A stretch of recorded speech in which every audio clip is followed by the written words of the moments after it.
when I was in college, I was a theater and film major, and I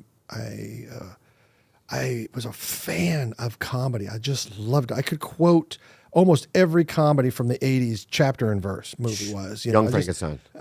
What's that? Young Frankenstein. Do you like that movie? Oh, my God. It's like one of the best. It's one of the best. It's best. But also all the comedies from the 80s. Stripes. Loved them. Meatballs. Oh, my God. Ghostbusters, Three Amigos. I mean, just go down the list of all the great comedies from the 80s and 90s, and I loved them all.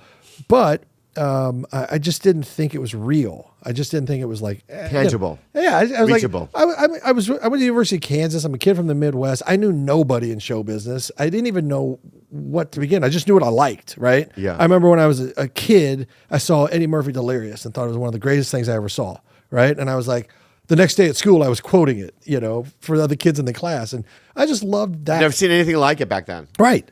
And so but I didn't know, there was no link to how to get there. And so when I graduated college, I had my pilot's license, so I got a guaranteed flight contract with the Marine Corps. And I thought, well, as a theater and film major, I'm going to be a waiter, or I'm going to be Top Gun. I thought Top Gun sounded better. Yeah. So that's what I did. I went to flight school and was working my way through it. But when I realized, once I pinned my wings on, they got me for 8 years from the time you pin them on. So I would have been in for almost 2.5 years at that point. Oh. It would have been 10.5 years I'm in. I would only have 9 more years to retirement. So then I was like, shit, I might as well stay. I wouldn't be getting out is what I'm saying. Wow. Yeah. So then I said, well, I think there was something inside me. I had a friend of mine who went to Chicago and was doing stuff at the Improv Olympic and Second City up there. And he was like, Riggle, this is what we did in college. He goes, it's called improv. It has a name, and you're better at it than most of these people. I'm telling you, you should do this. It's called improv. And so, it has a name. Yeah. Wow. To us, it was just a big fuck around. Yeah. Fuck around. Fascinating. But it had a name. It was called improv. So he got in my ear at the right time. And I remember I was down in flight school in Corpus Christi, Texas, Naval Air Station, Corpus Christi, Texas. And I had just finished primary and intermediate, and I got helicopters, and I was going back to Pensacola, and I was going to start doing that. And I decided that if I switched to the ground side, became a ground officer, I would no longer have to that long of a commitment, and I could actually go move to Chicago and study Second City and try this thing. So I finally kind of got the cojones to do it. I don't know why. I had never been on stage. I had never done anything. Wow. But I went to the beach, and I had a book I was reading, and I wrote in the back of the book, if I quit flight school, it's got to count, it's got to matter. So what am I going to do? So number one, I wrote, I'm going to get on Saturday Night Live. And that was in September of 94. And in September of 2004, almost to the day, I got a call from Lauren Michaels asking me to join Saturday Night Live. Wow. So it was a long, long time. I mean, and in that 10 years, I had to get myself from Corpus to North Carolina. I had to go finish up my time on the ground side in North Carolina. I got to New York somehow.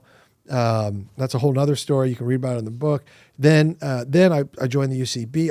I tried stand-up first in New York, and I fucking hated it. Yeah.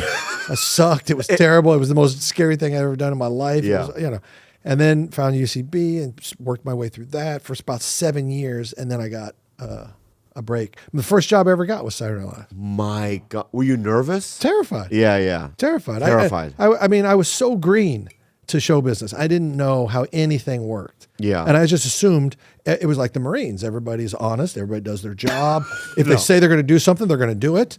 You can count, if someone gives you their word, it's going to happen. I had a lot to learn. Yeah. I mean, a lot to learn. When I got on Mad TV. Yeah. At the end of the year, I found out, and I auditioned for Mad too. Oh, did you really? Yeah, I didn't get it. Oh, God, it would have been amazing if you were on it.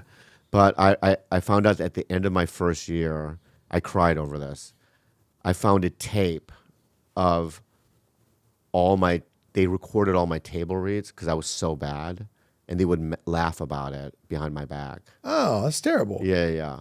That was my, and I was bad. I couldn't. Well, we all are in the beginning. Everybody I couldn't even read. I was so nervous. Yeah. I couldn't even get through a sentence without stuttering or fucking up a word. Like I remember one time a word was shiitake. I said shit take.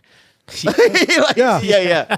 Oh, I've mispronounced words at table reads. Yeah, yeah. It's the worst. And I felt like I was drowning every week, and I was like, it got to the point where I was like, please fire me, because I couldn't sleep. Yeah. The nerve, it is it's shocking to the system. Yeah. And for me, I mean, I was still I had been doing stuff on stage at the UCB for many years. Yeah.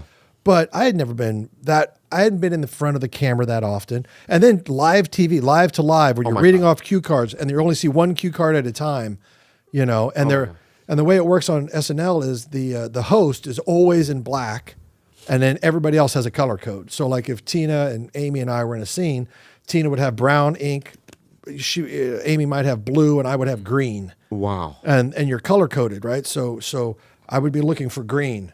And they would change the dialogue. They would change because the band went too long, so we had to make cuts. It's on the card. Oh my God. And then you're going live. Oh, yeah. And you're going live, and then all of a sudden you're reading the card and you keep looking to see what they cut. And then they reveal it, and you're like, "Oh, that's me." And then, oh, where's the rest of that line? It's gone. Oh shit, where are we going now? What's happening now? And it's all happening. Oh my! It was terrifying. Terrifying. It was terrifying. terrifying. Yeah. So, but Horatio saying, I love. So I sat next to. I'll tell a little story here. I sat next to Horatio at the table reads. Right. Yeah. Horatio was hilarious because the year I joined, I was the only guy hired. Wow. I was the only guy in that freshman class. Was there a cast of 15. Who were the ladies that were hired? Nobody was hired. You were the only one hired? Only guy hired. Wow. So, so I sat next to Horatio at the table read, and I would get nervous, because I know the sketch is coming up, or one that I wrote is coming up, or oh God, So he could tell, like I would be fine, and then he could see that I would turn into a ball of nerves. And he's a fantastic artist. I love him. And he would draw me. He could draw a really good me with like big eyebrows and stuff, but he would draw these hilarious pictures, and I wouldn't see it because I'd be so in my own head. I'd be trying to pre-read sketches and stuff and all this stuff. And he was as cool as a cucumber because he was like whatever. But he right before I'd get ready to read, he would just take it and slide it over to me, and it would always be me getting fucked by an alien. And it would be like this big alien dick going through the back in my mouth and out the back of my head or whatever. And the head would be exploding. Yeah, what? And it would be the most shot, but it was so graphic and so well drawn that wow. I would see it. I would fucking die laughing every time because he found new ways to just do that shit. And he did it to make you calm? Yes. He was doing it to calm me down and get me relaxed. Yeah. And it always made me laugh. It always put me in a good place. Yeah. And so I'm always very grateful to Horatio. He's a good man. Yeah, he is a good man.